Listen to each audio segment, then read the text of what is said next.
Hi hello friends, chill out with Soumya. எப்பானஸ் வஞ்சி நகரை அடைஞ்சு ஒரு வாரத்துக்கு அப்புறம் தான் கால்பா புகார் நகரை போய் சேர்ந்தான். ரெண்டு பேரும் குலசேகர பாண்டியனுடைய திட்டத்தை ரெண்டு வேந்தர்கள் கிட்டையும் விளக்குனாங்க. பரம்பு கிட்ட தோத்ததான ரெண்டு பேருமே அவமானப்பட்டு குறுகி கிடந்தாங்க.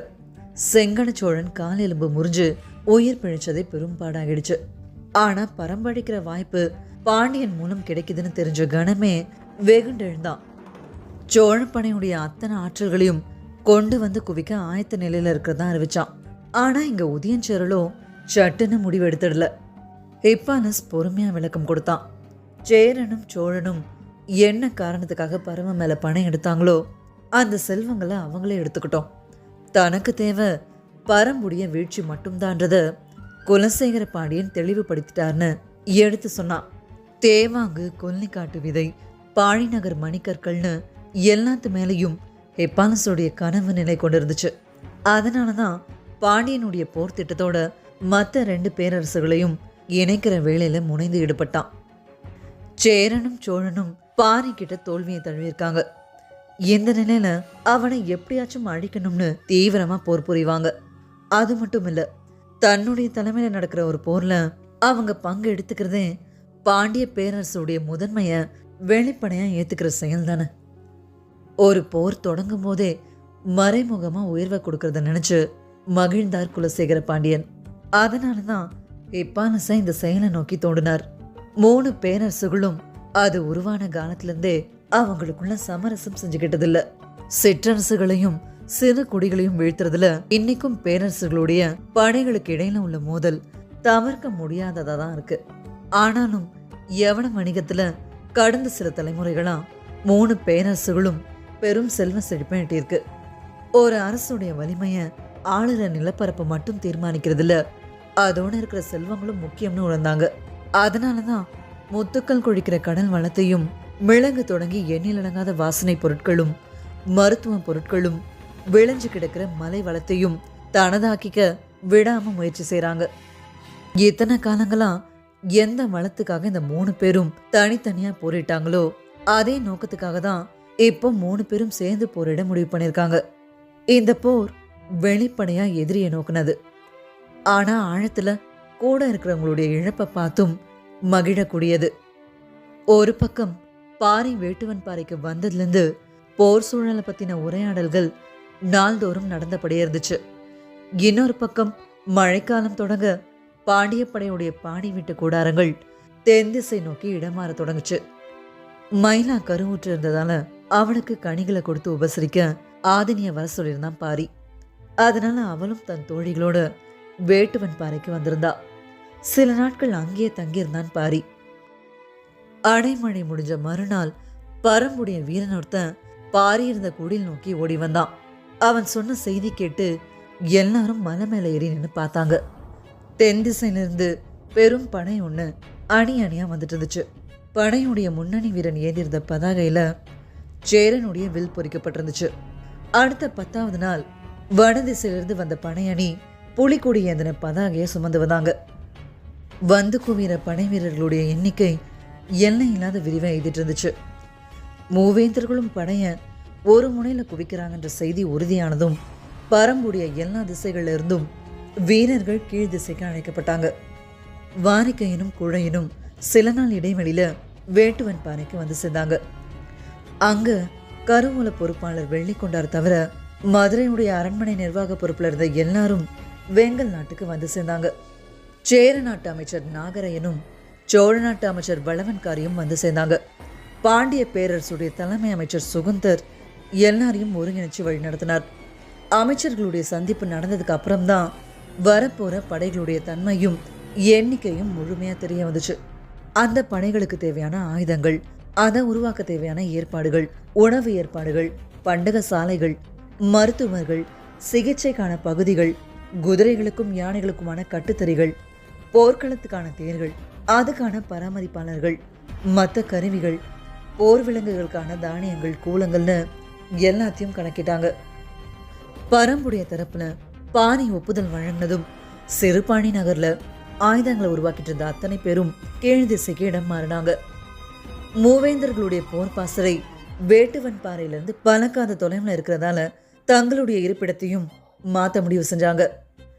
வேந்தர்களுடைய பனைகள கொட்டில், அதாவது அரசர்களுடைய வேல் வால் கேடயம் மாதிரின போர் ஆயுதங்களை பாதுகாப்பா சேமிச்சு வைக்கிற இடம் தான் பனைகள கொட்டில்னு சொல்லுவாங்க.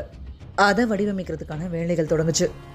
மதுரையிலிருந்து தலைமை அமைச்சர் சுகுந்தர் வரப்பவே அவர் கூட அரண்மனை தலைமை கணியன் அந்துவனும் வந்திருந்தான். மூலப்படை பாசறை அமைக்க போற நிலப்பகுதிக்கு 3 நாட்டு அமைச்சர்களும் அந்துவனும் மாணவர்கள் சிலரும் புறப்பட்டு போனாங்க. அவங்க அங்க போய் சேர்றப்போ அவங்கள வரவேற்க மயூர் கீழா நின்றுட்டு இருந்தார். கூட பூசகர்கள் குழு ஒன்றும் இருந்துச்சு. கொஞ்ச நேரத்துல பாண்டிய பேரரசுடைய சிறப்பு மிக்க முதுமையான பவளவந்திகைன்ற யானைய பாசறை நிலத்துக்கு அழைச்சிட்டு வந்தாங்க. கூடவே யானை கட்டுத்தறி பொறுப்பாளர் அலங்கீரனும் கோட்டை தளபதி சாகலைவனும் வந்தாங்க. பூசகர்கள் அந்த இடத்துல ஒரு சின்ன வழிபாட்டை செஞ்சு முடிச்சதும் அந்துவன் கையசைச்சு உத்தரவிட்டான். அதுவரை கீழே நின்றுட்டு இருந்த பாகன் யானை மேல ஏறி உட்கார்ந்தான். பவளவந்திகை நடக்க தொடங்குச்சு. பாகன் தன்னுடைய கால்களை பவளவந்திகையுடைய காதுகளுடைய பின்புறத்தை தொட்டுடாம மடக்கி வச்சுக்கிட்டான். எந்த திசைக்கு போகணுன்ற குறிப்பு எதுவும் பாகனுடைய கால்கள் சொல்லாததால யானை அதனுடைய விருப்பத்துக்கு நடந்துச்சு. அந்த பெருமேடு முழுக்க கொறுக்கும் நடுக்குமா நடந்த பவளவந்திகை மறுபடியும் புறப்பட்ட இடத்துக்கே வந்து சேர்ந்துச்சு. இப்போ அந்துவன் தன்னுடைய மாணவர்களை அழைச்சிக்கிட்டு யானையுடைய காலடிகளை பார்த்தபடியே உள்ள போனான். யானையுடைய காலடி ஆமையுடைய ஓட மாதிரியான வடிவம் கொண்டது. வெளிவட்டம் மட்டும் இல்ல, உள்ளேயும் ஆமை ஓட்டில் இருக்கிறது போல விண்மீன்களுடைய வடிவம் கொண்ட கோடுகள் இருக்கும். அதெல்லாம் யானை பாதத்தில் இருக்க ரேகை கோடுகள். 4 காலடிகளும் 4 வித ரேகைகளை கொண்டது. பவளவந்திகை காலடிகள் அந்த பெருமேடு எங்கேயும் பதிஞ்சு கிடக்க அதை கூர்ந்து கவனிச்சபடி அந்துவனும் அவன் மாணவர்களும் நடந்துட்டு இருந்தாங்க. காலடி அச்சில பதிஞ்சிருக்கிற விண்மீன்களுடைய வடிவு எந்த திசை நோக்கி அமைஞ்சிருக்குன்றத கணிச்சபடி ஒவ்வொரு தடத்தையும் உத்து பார்த்துட்டு இருந்தாங்க. கடைசியா 3 காலடிகளை தேர்வு செஞ்சான். பெருமேட்டுடைய உச்சி பகுதியில் அமைஞ்சிருந்த காலடி தடத்துல பாண்டிய பெருவேந்தனுக்கான பாசறை அமைக்க இடம் குறிச்சான். அதுல இருந்து கொஞ்சம் தள்ளி தென்புற காலடி தடத்துல சேரவேந்தனுக்கான இடத்தையும் வடகிழக்கு பகுதியில சோழனுக்கான இடத்தையும் அந்துவன் தேர்வு செஞ்சான். 3 பேரரசர்களும் தங்க போற அவங்கள சுத்தி 10,000 வீரர்கள் மொய்ச்சு கிடக்க போகும் அந்த இடத்துக்கு மூஞ்சல்னு பெயரிட்டார் சுகுந்தர். மூலப்படை நிலை கொள்ள போற படைகளை கொட்டில் மூஞ்சல்லாம் உருவாக தொடங்குச்சு. பேரரசுகளுடைய பாசறை கூடாரம் ரொம்ப பெருசாவும் வசதியாகவும் உட்பாதுகாப்பு அரண் கொண்டதாகவும் அமைய தொடங்குச்சு. அவங்கள சுத்தி இளவரசர்களும் முக்கியமான சிற்றரசர்களும் தங்குறதுக்கான கூடாரங்கள் அமைக்கப்பட்டு இருந்துச்சு. இது எல்லாத்தையும் மலை மேலிருந்து பரம்பு வீரர்கள் பார்த்தபடி இருந்தாங்க. எதிரி படைகள் குவிக்கப்பட்டிருக்க இடத்துக்கு நேர் எதிர் திசையில தங்களுக்கான இடத்தை தேர்வு செஞ்சார் தேக்கன். காரமலையுடைய சரிவுல நாகக்கரடு இருக்கு. சிலக்காத துணைவுக்கு நீண்டு கிடக்கிற கரட்டு மேடு இது. வேட்டுவன் பாறை அளவு உயரம் கொண்டது. பரம்புடைய வீரர்கள் நிலைக்குள்ள இதை ஏத்த இடம்னு தேக்கன் முடிவு பண்ணார். அதுக்கு கொஞ்சம் மேல காரமலையில 20 பனை உயரத்துல இரளி மேடு இருக்கு. எண்ணற்ற குகை பாறைகளை கொண்ட இடம் இது. ஆயுதங்களை வைக்கவும் மருத்துவ பயன்பாட்டுக்கும் அது இருக்கும்னு யோசிச்சாலும் அந்த இடத்தை தேர்வு செய்ய கொஞ்சம் தயங்கினார் தேக்கன். ஆனா வாரிக்கையனும் துணிஞ்சு தேர்வு செய்ய சொன்னார். காரணம் அந்த குகையுடைய தன்மை. வேர்க்கொடிய போல ஒன்னோடு ஒன்று பின்னி போகிற எண்ணற்ற குகைகளை கொண்ட இடம் அது. நல்ல பழக்கப்பட்டவங்களால தான் அதுக்குள்ள போய் வெளிவர முடியும். போர் நேரத்துல வீரர்கள் வேகமா வந்து திரும்புற தன்மையோட அமைஞ்சிருக்கிற இடமா இருக்கணும்னு தான் தேக்கன் தயங்கினாரு. ஆனா வாரிக்கையனோ இதுதான் போருக்கு பொருத்தமான அமைவிடம்னு சொன்னாரு. இரளிமேட்டுடைய இடதுபுறம் இருந்த சமதளமான பகுதிகளிலையும் மலைச்சரிவுகள் முழுக்கவும் குடில்கள் அமைக்கிற பணிகள் தொடங்க பரம்பு வீரர்கள்லாம் எல்லா திசையிலிருந்தும் இரளிமேட்டுக்கு வர தொடங்கினாங்க. இவ்விடம்தான் நாம் முகாமிட்டுள்ள இடம் என தெரிந்த கணத்திலிருந்து எதிரிகள் நம்மை கண்காணிப்பார்கள். மயூர்கிழாராட்கள் அவர்களுக்கு நன்கு உதவி செய்யக்கூடும். எனவே பரம்பு வீரர்கள் இரளிமேட்டுக்கும் நாகக்கரட்டுக்கும் வந்து சேர்வதையே எதிரிகளால் கணிக்க முடியாதபடி இருக்க வேண்டும்னு வாரிக்கையன் சொன்னார். இரவு அடிக்கடி மழை பெய்வதால் சுளுந்து கம்பை வெட்டி பந்தம் ஏற்றுங்கள்னு சொன்னாரு. சுளுந்து கம்பை கோராக வெட்டி பந்தம் ஏற்றினால் அது அணையாமல் எரிந்து கொண்டே இருக்கும். கீழே போட்டு மண்ணள்ளி கொட்டினால் தான் அணையும். மற்றபடி மழை துளிக்கெல்லாம் எளிதில் அணையாது. சமதளத்தில் இருந்து பார்த்தால் குகையின் தன்மையை எளிதில் மதிப்பிட முடியாது. ஒவ்வொரு குகைக்குள்ளும் எண்ணில் அடங்காத வீரர்கள் தங்கியிருக்க முடியும்னு சொன்னவர், குகைகளுடைய தன்மையையும் நீர்க்கசிவு கொண்ட குகைகள், நல்ல காத்தோட்டம் உள்ள குகைகள், மாட்டு மந்தைகளே அடைக்கக்கூடிய பரப்ப கொண்ட குகைகள்னு அத்தனையையும் வகை பிரிச்சு வீரர்களுக்கு விளக்கினார். பரம்பு வீரர்கள் வந்து குவிஞ்ச வண்ணம் இருக்க சிறுபணியில் இருந்த தொழிற்கூடங்கள் அத்தனையும் இரளிமேட்டுக்கு இடம்பெயர்ந்துச்சு. குதிரைகளுக்கான கட்டுத்தறிகள் இரளிமேட்டுடைய தென்புற சரிவுல அமைக்கப்பட்டு இருந்துச்சு. குகைகளுக்கும் கட்டுத்தறிகளுக்கும் இடையில உணவு கூடங்களை அமைச்சாங்க. மருத்துவ கூடங்கள் அமைக்கிறத பத்தியும் பேசப்பட்டுச்சு. இந்த போரில் மருத்துவர்களின் பணி மிக முக்கியமானதாக இருக்க போகிறது. எனவே முரியநாசனை அழைத்து வர வேண்டும்னு பணையன் சொன்னாரு. நோய்க்கான மருந்து தரதுல வல்லவர் எவ்வளவோ பேர் இருக்காங்க. ஆனா போர்ல ஏற்பட போறது காயங்களும் முறிவுகளும் தான். அதுக்கு மருந்து அளிக்கிறதுல மிக வல்லவர் முரியநாசன் தான். பச்சை மலையுடைய வனதிசையில ஓடுற மறையாற்றுடைய கரையில அவர் இருக்கார். வயதாகி மிக தளர்ந்த அவரை இவ்வளவு தொலைவு வரவழைக்க வேண்டுமான்னு தயங்கினார் தேக்கன். ஆனா வாரிக்கேனோ கட்டாயம் அவர் இங்க நம்மோடு இருக்க வேண்டும்னு சொன்னாரு. சிவிகையெல்லாம் உட்கார வச்சு தூக்கிட்டு வர எண்ணத்தோட செய்தி அனுப்பப்பட்டுச்சு. முதல்ல தயங்கின முரியநாசான் அப்புறம் ஒரு நிபந்தனையோடு ஒத்துக்கிட்டார். எனது சிவிக்கையை தூக்கி வர இருவரை மட்டுமே அனுப்ப வேண்டும். அவர்களும் என்னை கொண்டு வந்து சேர்க்கும் வரை உணவேதும் உண்ணக்கூடாதுன்னு சொல்லியிருந்தார். தேக்கன் உட்பட எல்லாரும் அதிர்ச்சி அடைஞ்சாங்க. 10 to 12 நாள் பயண தொலைவை எப்படி உணவின்றி கடக்க முடியும், அதுவும் சிவிக்கையை தூக்கி கொண்டுன்னு எல்லாரும் தயங்கினப்போ மலைப்பாதையில் உணவு ஏதுமின்றி சிவிக்கையை தூக்கி வரும் வீரர்கள் 2 அல்லது 3 நாட்கள் வர முடியும். அதற்கு பிறகும் அவர்கள் ஓடி வந்தால் மயக்கமடைந்து விழுவார்கள். அவர்களை குணப்படுத்தி மீண்டும் சிவிக்கையை தூக்க வைப்பது மருத்துவராகிய அவருடைய வேலை.